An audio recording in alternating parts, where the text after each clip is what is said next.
Ditinggal pemilik satu unit toko kelontong dan rumah permanen di Kabupaten Aceh Barat Daya ludes terbakar. 2 unit sepeda motor dan bahan dagangan kelontong ikut dilahap si jago merah.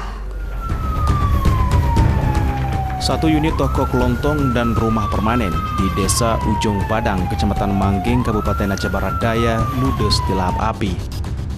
Kebakaran terjadi saat toko ditinggal pemilik pada Senin dini hari, sementara penghuni rumah semi permanen sedang terlelap tidur. Warga setempat yang melihat api langsung membangunkan penghuni rumah dan membantu memadamkan api.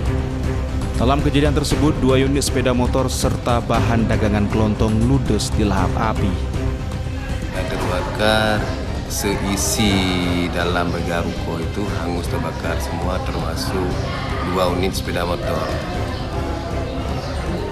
Yang satu lagi yang rumah bagian belakang ataupun dapur habis semuanya.